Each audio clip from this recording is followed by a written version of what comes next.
Okay, I'll say that's enough time. Brilliant. Why don't we get started? So thank you so much for everybody who has come this evening. Should be a really good one. And welcome to our first, oh, not our first, sorry, our second Change and Transformation Meetup. My name is Jasmine Morton, and I am a consultant for strategy, change and transformation here with Panoramic Associates. So as most of you are local government professionals, hopefully you'll understand some of the buzzwords around that. But essentially, my role is to represent both clients and candidates in anything to do with the wider strategic or transformational vision of local authorities across the UK. And so as part of my role, I host these events, which are dictated by you, the wonderful audience, telling me about what is going on within local governments and what you want to hear about. And really, it's an opportunity for us to all share ideas, ask as many questions as possible from industry professionals, and network, and just make sure that we're all spreading best practice amongst different local governments. So hopefully everything will go on without a hitch in terms of technical problems. But if there's any issues or anything at all, please do pop things in the chat. I am controlling the presentation and monitoring the chat at the same time. So just bear with me if I need to respond to you. But otherwise, let me introduce our wonderful speakers for today. So we'll have Stephen Taylor, who is Corporate Director of Adult Social Care with the London Borough of Islington, and he'll be talking about culture change along with a colleague he has worked with, John Watkins. So that one should be really exciting. And then following that, we'll have Donna Vickers, who is the Assistant Director of Strategy and Transformation at Herefordshire Council, and she'll be talking about her winter resilience programs. So again, please, I promote questions, love questions. Be as curious as possible, ask as much as we can. I will try and get to all of them at the end, but we have historically run out of time.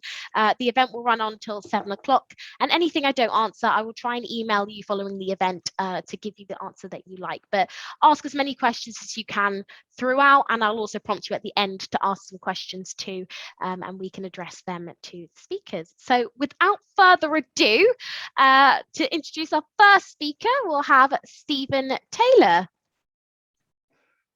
Thank you very much, Jasmine, and thank you for the invitation to speak tonight. And thank you to yourself and thank you to Panoramic. It's a pleasure to be here. Evening, everyone. It's good to see so many people rolling in there. I can see the number ticking up, can't you? I want to talk tonight around. I was asked to talk around culture change. So culture change in transformation. So I wanted to talk about work that we've done in a couple of places. So work that we did in Kingston that we started around 5 years ago, and work that we're now doing within Islington, within the role I'm doing at the moment within Islington. And really, it's around the work that we did was around, we started, as I said, about 5 years ago in Kingston, and we were starting quite a big transformation program within adult social care. So it was quite a big program that was looking at, things like integration, really looking at how we kind of improved the way we work, and really improved how we worked with, people receiving services, how it became more co-produced, and really how we changed the way people worked with people. And we started the transformation program, but what we were really struggling with was how you really change the culture, how you really change the attitude of staff, and how you really get that change with the people who are out there doing it, and really how they lead the change and how they have the practical skills to be able to deliver the new ways of working that we were looking at. So really, when we're talking about cultural change, the things we were looking at were really a shared ethos and language. So really having one language, one ethos across the leadership team and across the staff who were working there, and really looking to empower people to be able to lead and to be able to innovate, and then really to have the skills and the confidence to be able to work in a new way. Because I think what we've done in adult social care over the years with things like care management is we really turned our staff, I think, into people who ticked boxes and who filled out very set assessments. So we were really looking at how we could give people the confidence and the skills to work in a new way. And at the time in Kingston, we had a chief executive called Charlie Aiden, who was leading a big bit of work within Kingston that really started to look at organizational culture and really understanding the culture within an organization. It was based on a lot of work by an organization called Human Synergistics that some of you might have heard of, and they do a lot of diagnosis of large organizations and of the culture within the organizations. And so they did a really big survey of staff within the Royal Borough of Kingston. And it was a really good process that really engaged staff. And Kingston came out as being a local authority at the time where staff were quite passive. So it was called a green passive culture. So where staff tended to wait to be told what to do, and a very top-down culture with a very passive group of staff. And what we were aiming for was to become a constructive culture, so a blue constructive culture where you have staff who are constantly looking to innovate, constantly looking to improve, have the skills and the confidence to be able to develop and to really take the organization and not wait to be told exactly what to do. So we're doing that work corporately. So we were really starting to think around the transformation that we were doing in Kingston and how we could really start to get the practical skills to staff, and also to have that kind of personal resilience, to be able to do things differently. So to have the confidence to tell us how things could be done differently, to have the language to tell us how things could be done differently, and really how we could really start to embed that within the workforce and start to deliver that practical change. So we wanted them to be able to have more skilled conversations with people. So as I said, they've become very trained to take checklists out and ask people lists of questions. So we really wanted them to learn how to maybe have more difficult questions, more conversations, more in-depth conversations, and really to be able to listen better. So what we really wanted to do was to be able to really develop that skilled workforce who could change and innovate. And I think wherever I've worked, I've always thought around how can we leave behind the people who can then continue to deliver the change. So it's not about, I think, us as change professionals going into organization and changing. I really see it as being our role of being about going in and giving the skills to be able to enable people to be able to deliver that change themselves. Do you want to just move on the slides, please, Jasmine?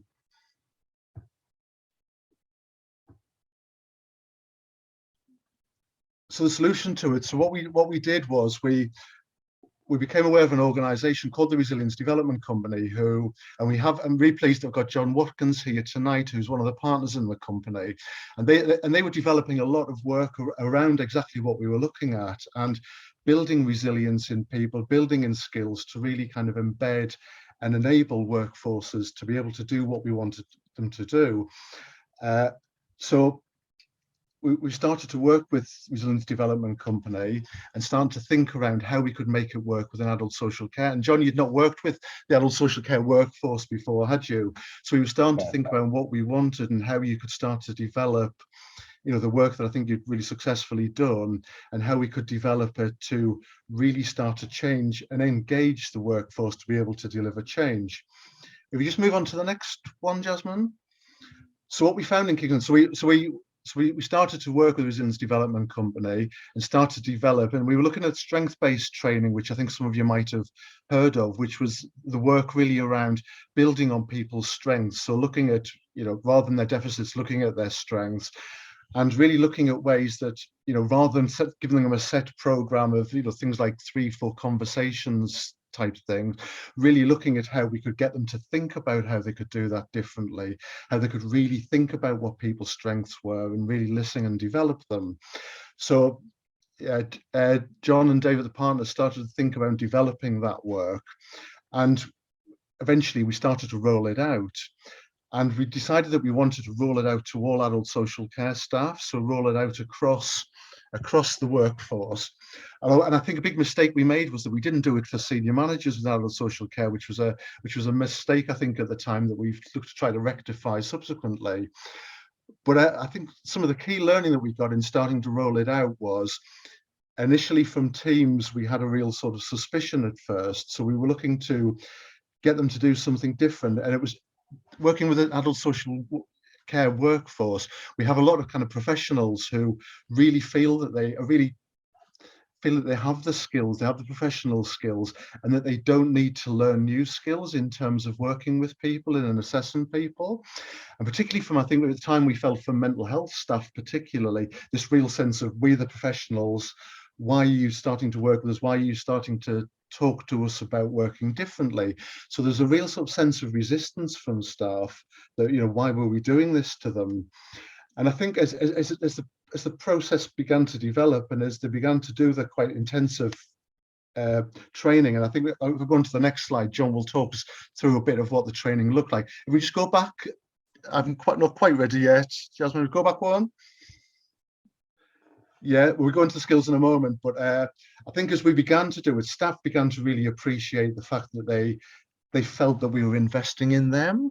So I think the skills that were being taught were skills that they can use in their professional lives, but it was about them as people. It was about the resources that they have personally, and really it was about us as leaders investing in them and wanting to kind of develop them. So staff began to engage with the process, I think, on that basis, and felt that they were beginning to develop skills that they could use within their personal lives as well as within their professional lives, and really began to engage with it. And I think started to, after the initial resistance, started to appreciate that investment, and that we, that this really was for them, and it was really about us wanting them to be an integral part of developing a culture and developing, a way of working within the council. So they began gradually to start really embedding the process and start owning it, and they started to think around. So I think there were natural champions, John, weren't there, that started to emerge.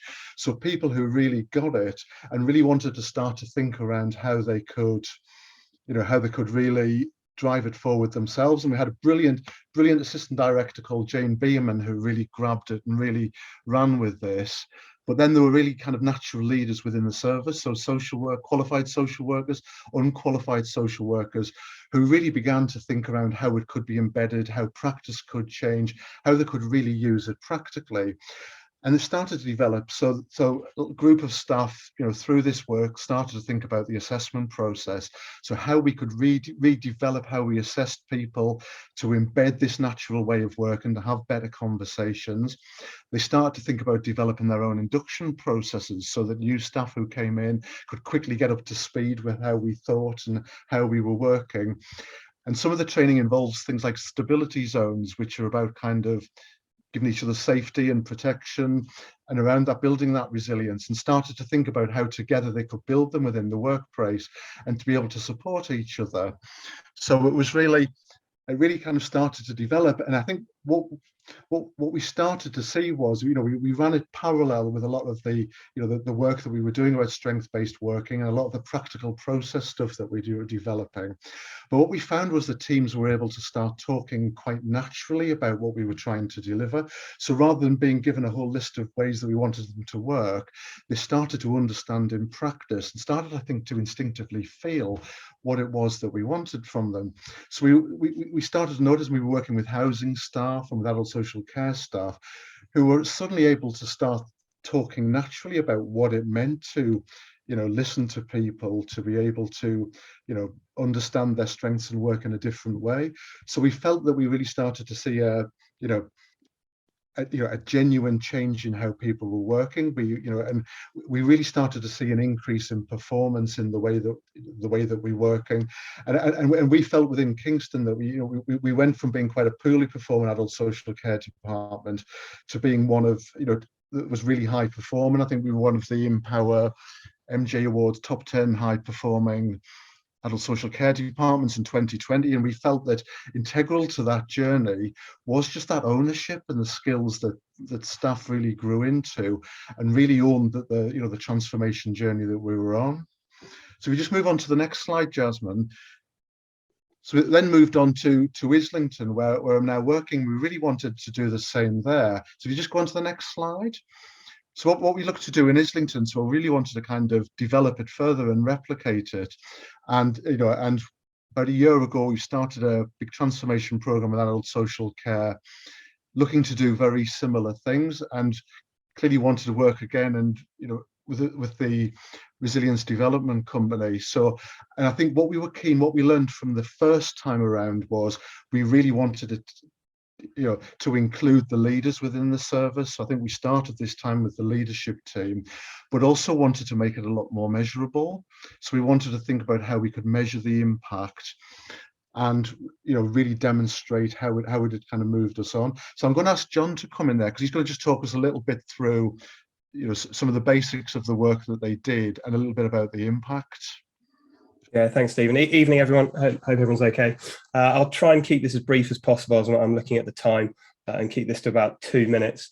But what you see in front of you is the programme that we delivered both at Kingston and now replicating at Islington. And we're about to go into sort of phase 4, aren't we? Hit the green element in sort of January, aren't we, Stephen?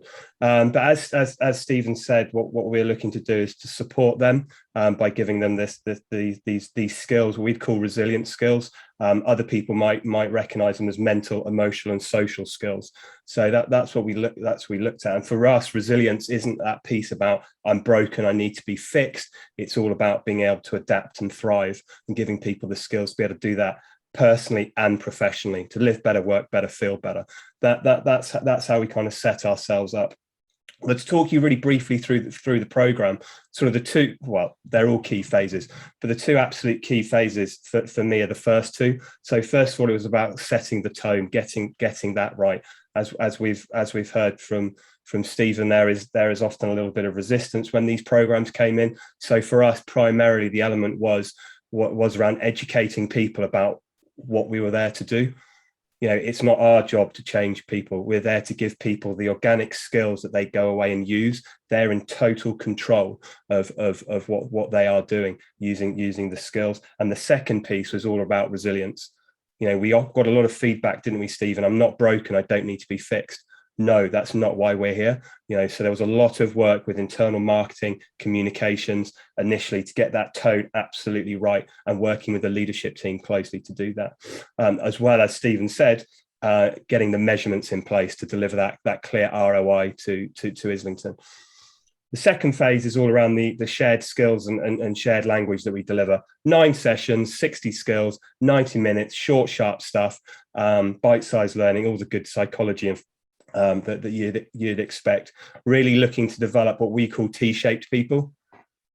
So generally see people with a lot of experience, a lot of technical skills, that sort of that vertical element to the T, and then we're just coming over the top and just adding that breadth, giving them the mental, emotional, and social skills, taken from a whole variety of different elements, from leadership, counselling, coaching, psychology, neuroscience. So a huge breadth of technical skills, but watering them down into very simple, actionable skills, and importantly, with a shared common language, which was really important, wasn't it, Stephen? Because people in teams could start to have really difficult conversations, but actually removing the vulnerability, because they made it about a skill. They could talk about a skill, which became really important, I believe, didn't it? Then we move on to the evaluation phase, delivering a clear ROI using both pre-questionnaires and post-questionnaires. And I'll talk you through some of the tools that we use to do that. And we're about to hit sort of phase 4 and phase 5 now, aren't we?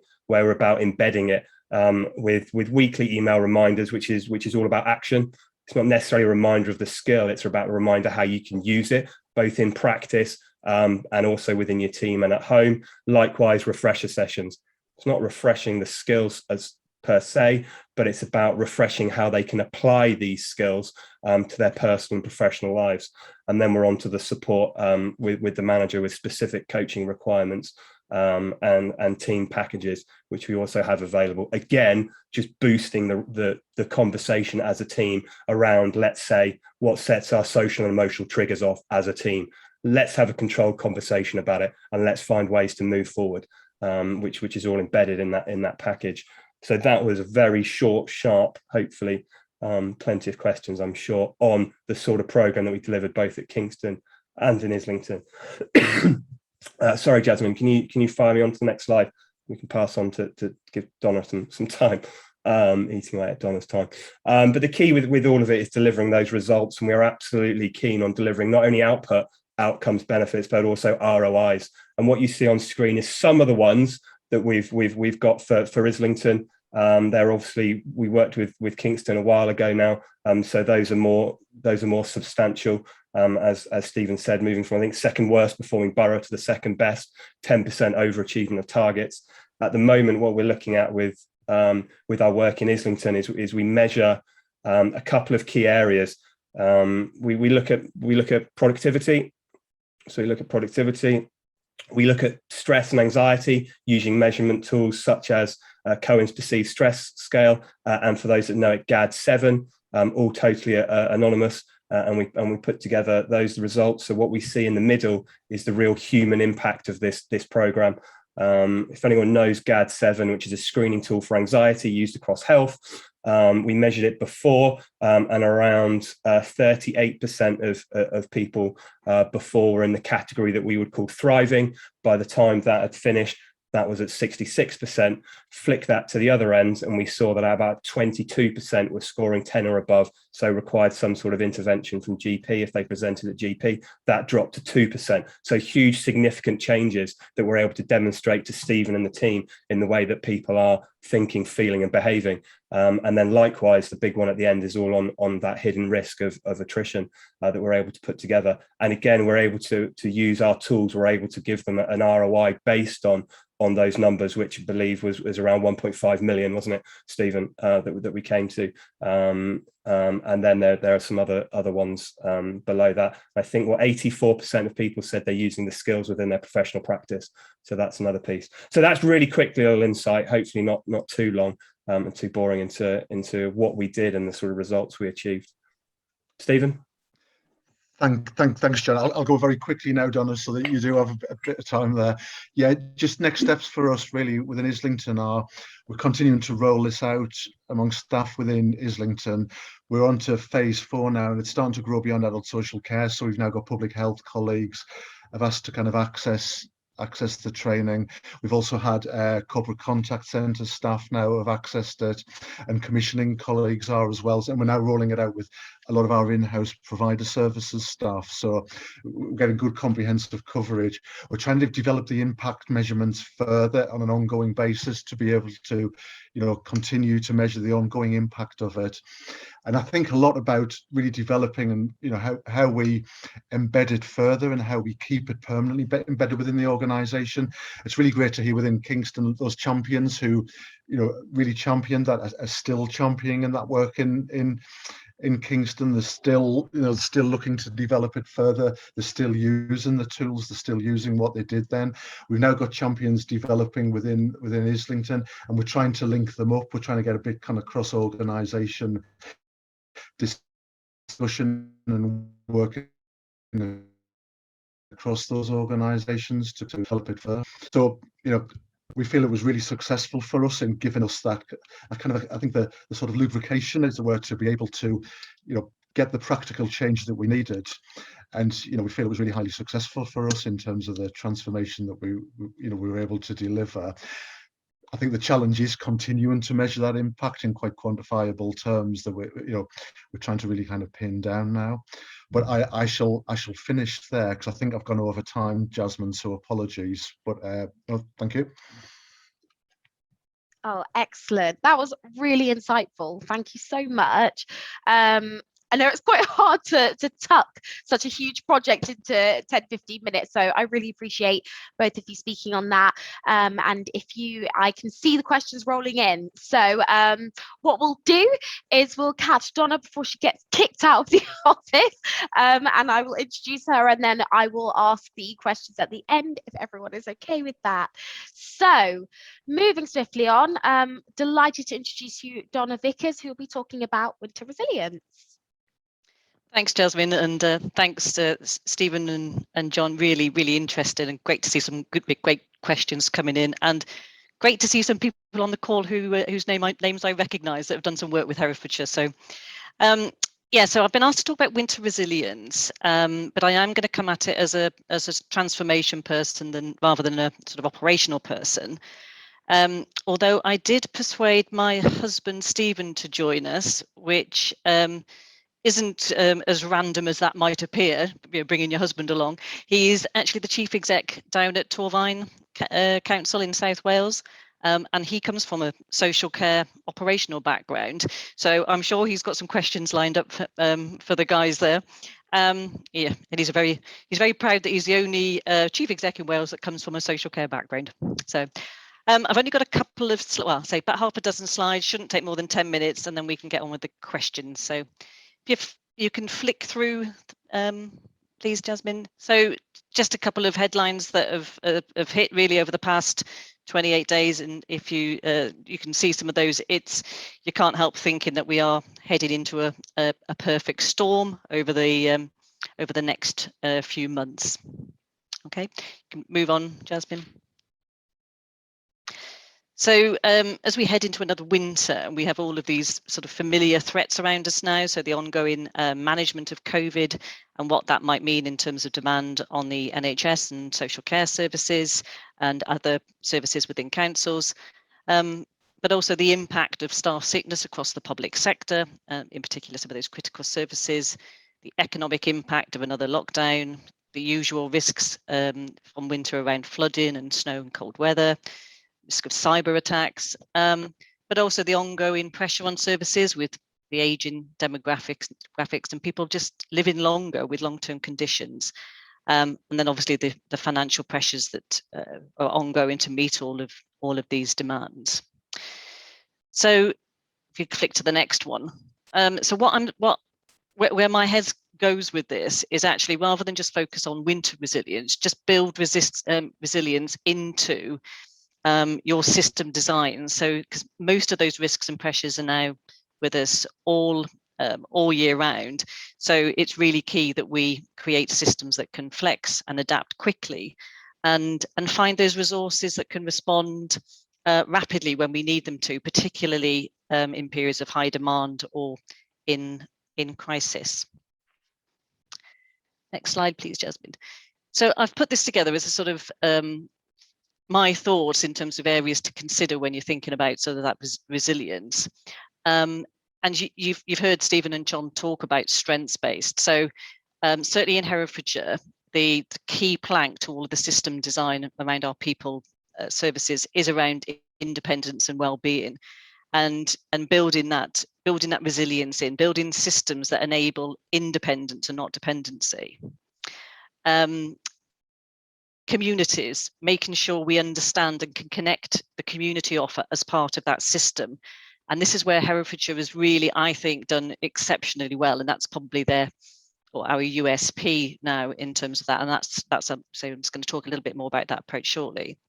The workforce, make sure that we've got the updated the sort of staff redeployment process. We know who can be redeployed at short notice, where they live in case they need to be pushed out into the communities, and have that list of critical roles with a brief description of the roles and expectation. So again, you can move quickly when you need to. Demand management, make sure you understand demand, where it's coming from, what type of demand is, get rid of all of that failure demand, and if understand why the demand's there, and if it's legitimate, get the resources in the right part of the system. So this is all about lines of defense on your sort of more heavy end services. Communications, be proactive, creative, and make sure that it meets the requirement of your target audience. One of the most effective campaigns we ran in Herefordshire last year was a collaboration with the Art College. They did some fantastic artwork and we put it on the top of takeaway lids, and that was really impactful in terms of the whole Play Your Part campaign that we ran last winter. Herefordshire still runs a sort of printed quarterly magazine. We're an aging demographic here, so an older demographic. So the feedback from residents was that the printed quarterly magazine was a real lifeline during the pandemic. Business continuity plans, check that those plans are in place and up to date, and that directors have had a recent sight of them. They've built in any learning that we've built over the last 18 months, and that they've been signed off effectively. Partnerships, know who you need to work with, have a partnership approach. Having a partnership is critical, but don't forget the voluntary and community sector, and make sure that they get an equal place at the table.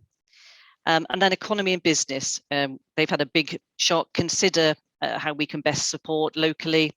A couple of key initiatives in Herefordshire that we've gone with as part of the COVID recovery grant is free bus travel at weekends, and a Love Local scheme where every household is about to get £15 to spend locally to really kickstart that local economy. So that's on a prepaid card. So that's going to probably get quite a bit of national interest, because I'm not sure if any other councils are going to do that as part of their economic recovery. So and not the easiest thing to administer. So we've done some big thinking about how we can administer that. So okay, Jasmine, I'll just talk a little bit about the Herefordshire approach. And the answer to Herefordshire's resilience is all through communities. So I did pop a little map on there because not everybody knows where Herefordshire is. It is on that Welsh border. It's 193,000 people spread over 842 square miles. So very sparsely populated. And as I said, an older demographic with a quarter of the population over 65. Making service delivery particularly challenging. So Herefordshire's answer to the resilient question definitely lies in communities. Okay, Jasmine, we can move forward now. So in Herefordshire, it's known as talk community, and we can sort of segment it into those 3 areas. There's a crisis response arm to talk community, where we have an army of volunteers that are trained and managed through our umbrella organisation. So we set up a strategic partnership with HVOS, which is the Herefordshire strategic umbrella organisation. They do all of the matching and the training, and they mobilise really quickly. So good example is around the sort of COVID vaccine support. So we can get that crisis response going very, very quickly. There's a transformation area. So this is where the project managers work and the PMO support comes in. They'll get involved and they'll testing out some of the new concepts and ideas within that area. So things like the talk community hubs. We've got now about 30 talk community hubs now across the county. And they are designed and run by the local community, and they're designed so that they meet the needs of those local communities. And there's a couple of other examples of the projects that are sitting in that area. And then the final leg is around operational. So a big investment in community development, working with our key partners, organised on a PCN footprint, so that we can partner very effectively with our health colleagues. Also within the social care pathway is a role known as the community broker, who is the key person to link the individual with their community and that formal end of care. We've always had lots of volunteers in Herefordshire. They just were very uncoordinated.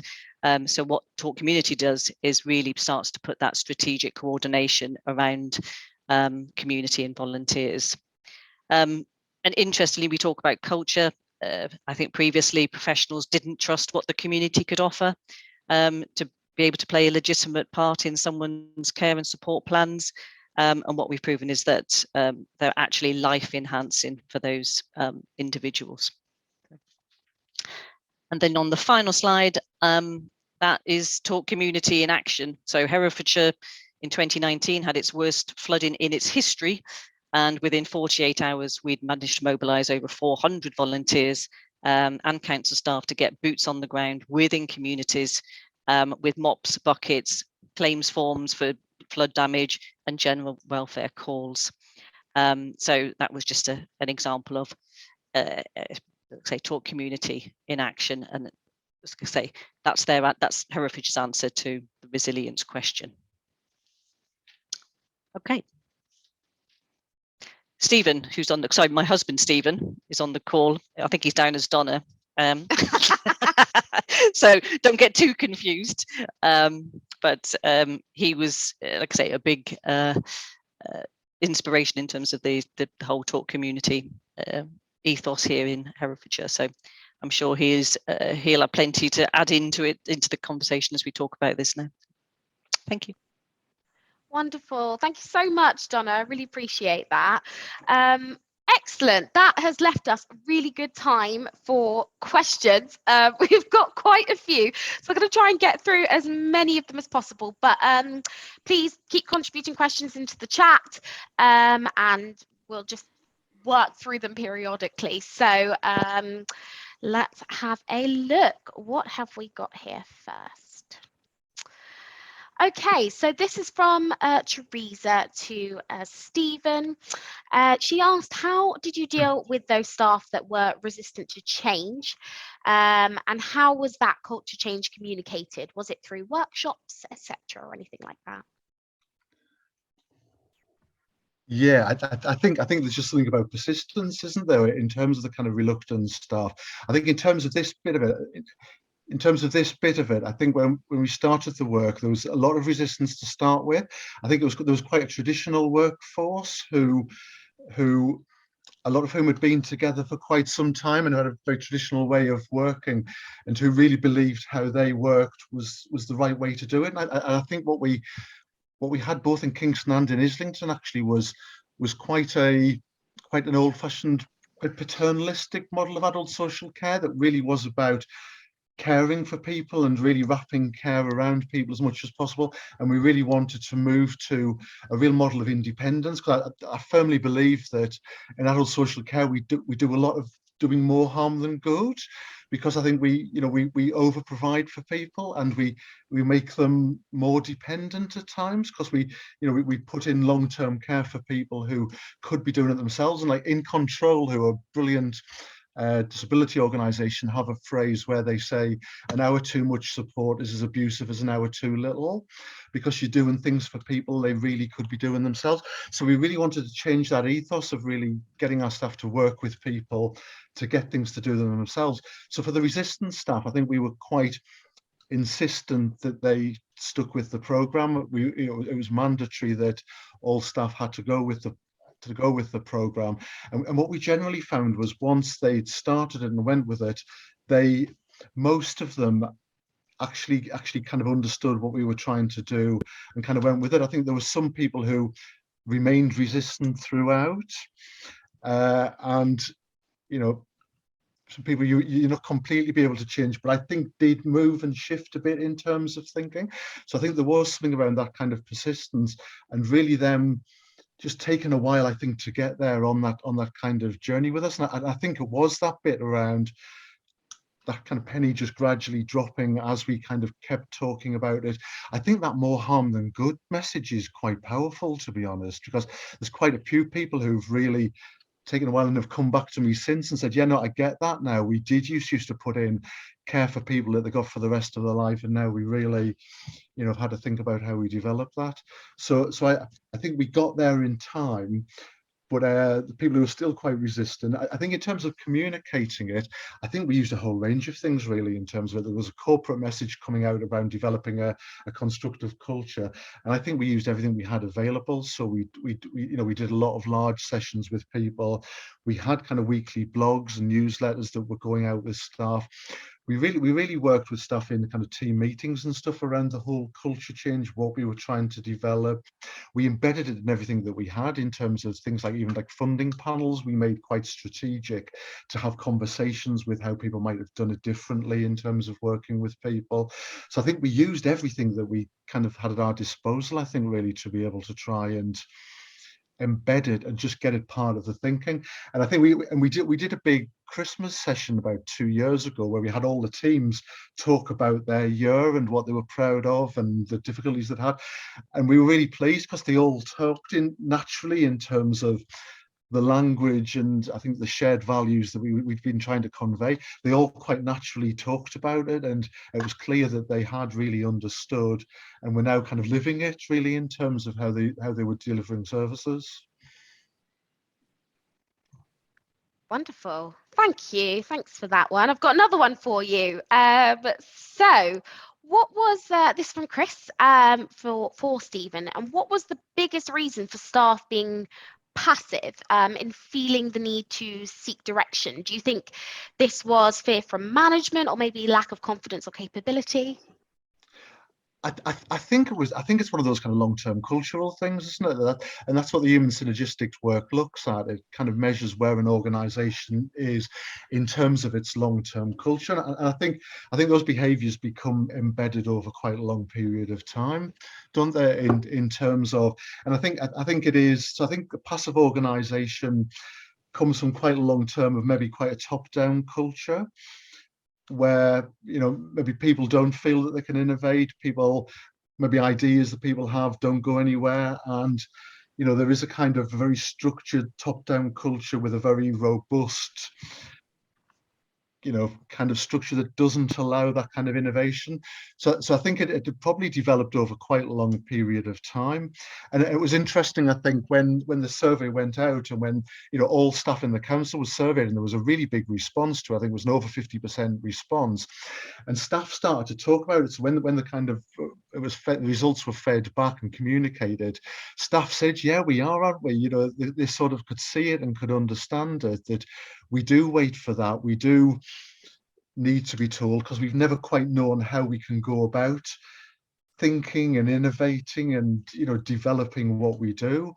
We've never felt we've known how to do that, or known where we can get the opportunities to do it. So I think it was around then trying to kind of develop and get them thinking and giving them the sort of forums to be able to have those ideas and to develop that. Thank you. So I'm going to pop this question is for Donna, actually, just because it links in quite well with what you said, Stephen. So how well do you think your approach in terms of resilience was? I can't phrase it. How well was your approach? How well has this approach been in breaking down any historic silos that can exist across and even within directorates? Thanks, Chris, for the question. Yeah, it's probably fair to say that the whole talk community approach was developed within the adults directorate, and we are now in the process to work out really how to make the whole approach much more corporate across all of the services. So whether that's the litter picking, the sort of amending stuff within parishes. So it's probably just fair to say work in progress, and that's an ongoing process that we're going through. So, but yeah, I would say it's definitely something that has captured the imagination across the council. And certainly with members, I don't think there's any members or partners that we work with in Herefordshire that doesn't talk about talk community as a really positive way. Perfect, thank you. So this question is originally for Stephen, but I think I'm going to give it to both of you, because I think that it's relevant, and it's combined from Natalia and Teresa.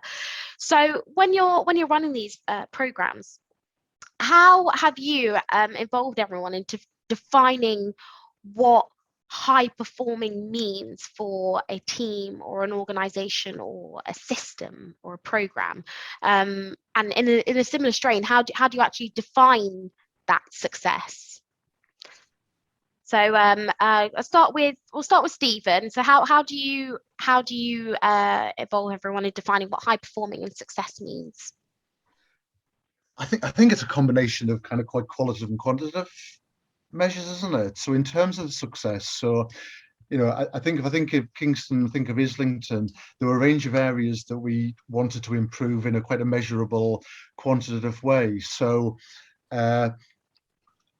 big areas for us, I think, were around things like independence for people. So we had quite a lot of measures around things like keep people at home.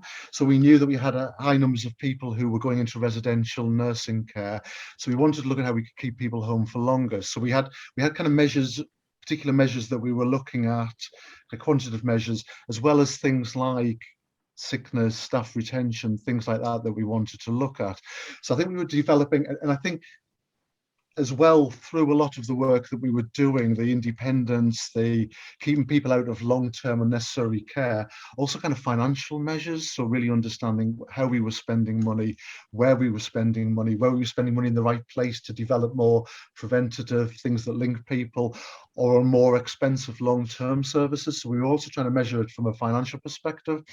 But we've also been trying to do quite a lot of work around more qualitative type measures. So we've been doing quite a bit of work in Islington around developing I statements from people. So we did some kind of principal work around the transformation program in Islington around, we did kind of co-produced with staff and with local residents, people using services, around what were the really core principles, what were the really important things that mattered to them around how services were delivered, you know, around.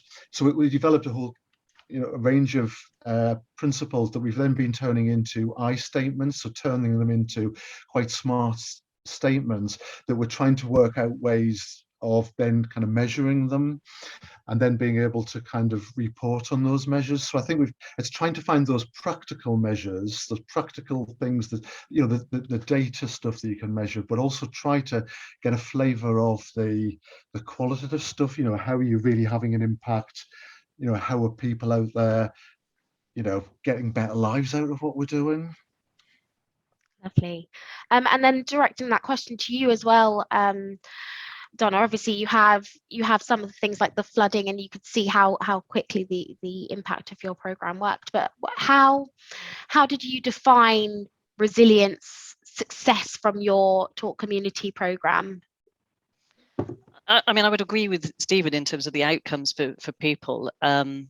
It was the key, actually, and I have to say that the number of people that said seeing the council actually out there in communities in high-vis jackets during something like a flooding that we had was really, really powerful, and like I say, quite humbling for somebody that works, you know, in an office most of the time, being out there on, you know, really genuinely talking to people and understanding what that impact of the actions that we take really do matter. And I'm sure, like lots of councils, we had a lot of feedback during the COVID pandemic around systems of support that we'd set up, and some really heartwarming qualitative stuff coming back in terms of letters and some of the buddying that we did as part of that community response. But yeah, so that's it for me. But a term that I've come across recently is around measures that matter. I think we are probably guilty, like a lot of councils. We have lots and lots of measures, lots and lots of data, lots of KPIs, and we sort of almost drown ourselves in that. So trying to distill it down into measures that matter is really key, I think. Yeah, and it's really nice to, as well, just to throw my 2 cents and to hear that it isn't just about numbers, that qualitative data has actually been taken into account in terms of success, because that will hopefully ripple across other local authorities, and then they'll be able to see the richness from that data. So that's lovely. Thank you so much. So the next question is from Matthew. And I think it's in 2 parts. So I believe it was directed at Stephen to begin with. And the question was, what was the business need to begin the process in regards to culture change? And he was wondering whether this message wasn't cascaded or understood by the practitioners in the original instance. The original business needs. If I look back to at Kingston, it's the stuff that I've described. Really, it was that need. I think the main needs were about getting it right for the people out there. That we felt we were working in ways that were getting too many people into long-term care, too many people into nursing residential care. Not great satisfaction from people out there. We didn't get good feedback. We didn't, resident surveys weren't good.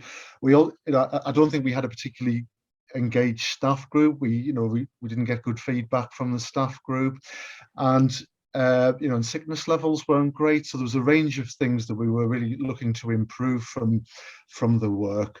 So that's really what we tried to set out, and I think wanting to engage staff in doing that. So really thinking around how we could go about doing it in a way that engaged them and really involved them within the work. Possibly hadn't, going back to the question, possibly staff didn't feel that they'd been enormously engaged. I think that's what we found. I think when we started the work in Kingston and in Islington, people really felt that it was an investment in them, you know, that we really, you know, that this was something they could use. There was a suspicion. I think in one of the areas, I think we did have several people came to us saying, you're doing a staffing restructure. Are you going to be using this to work out who you keep and who goes? You know, and we were like, no, we're not. This is all anonymous. You know, we're not taking this. This is about supporting you and helping you to develop skills. It isn't part of a selection process, you know. But I think it was kind of indicative, maybe, of a little bit of a sense of suspicion that people had that, you know, working with management, working with leaders was generally about being measured and assessed and evaluated, rather than being engaged with. You know, because I genuinely believe if you know, we look to improve things for people out there, and you do that by getting it right with your staff, isn't it? If you get it right with staff, if they get the ethos, if they get what you're trying to do, you know, you'll get it right for those people out there, isn't it? You know, so it was about that kind of engagement and getting past that suspicious stage of why do they want to know this? Why do they want us to do it? Wonderful, thank you. So before Donna gets again kicked out of the building, you getting a flag from the caretaker. No, it's fine. So just a quick last one for you, Donna, then, from Teresa. She asked you how many staff are providing services across the communities in relation to the 193,000 residents, and is resilience built into the service delivery in terms of staff?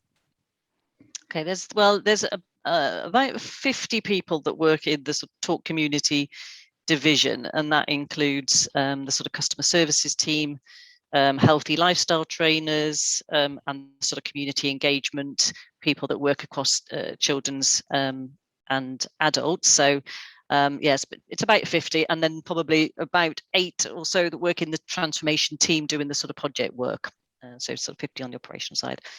And if I've understood the question correctly, yes is the answer. I think previously, before we really went sort of big into the programme around Talk Community, people would have quite niche roles within communities or within that. So trying to build resilience into the service delivery, we've looked at those roles across the system, and just broadened them so they're much more generic, and we've upskilled people so that they can do a number of those roles out in communities and based more locality, on a locality footprint, so they really get to understand their patch, as it were. Thank you so much. Okay, and the final question that we have here with Stephen, and I think you might have actually briefly mentioned this before, so if you confirm it for us, but Chris was asking whether your results were measured on staff absence and churn of staff before and after the programme. Yes, we are measuring that. We're measuring it better in Islington, I think, than in Kingston. So we are measuring it in Islington. It's difficult to do, I think, with COVID, isn't it? Because a lot of the data, I think a lot of the performance that we've had during COVID has been skewed, really, I think, hasn't it, through kind of COVID. So it's not been easy to do, but I think over longer term, as we begin to get through, we'll be able to see that impact as, you know, as hopefully things begin to get back to normal a little bit. So it's been a little bit skewed. Within Kingston, we didn't really set out to measure that. I think it's kind of one of the regrets. We wish we'd done more kind of measurability, planned the measurability a bit more sort of earlier on. But we did see really good staff retention within Kingston. I think one of the things we were quite proud of, staff retention was very, very good, and it, you know, was improving. Staff wanted to stay, and I think be part of what was developing there. But I think it's kind of early days in Islington, and as I say, hopefully as we start to get through COVID and get back to more normal kind of measurements, we'll be able to kind of measure that impact a bit better. Wonderful. All right, we actually managed to fit all the questions in the allocated time, so that is fantastic. I just a massive thank you so much, Stephen. Thank you so much, Donna and John as well. It has been a real pleasure having you. And I think everybody who's watching will agree that you made some extraordinarily insightful points and really relevant as well with what local governments are facing at the moment. So I appreciate your time. I appreciate everyone else for making the time to come. Please rest assured that if you registered for the event, you will be sent the recording as well.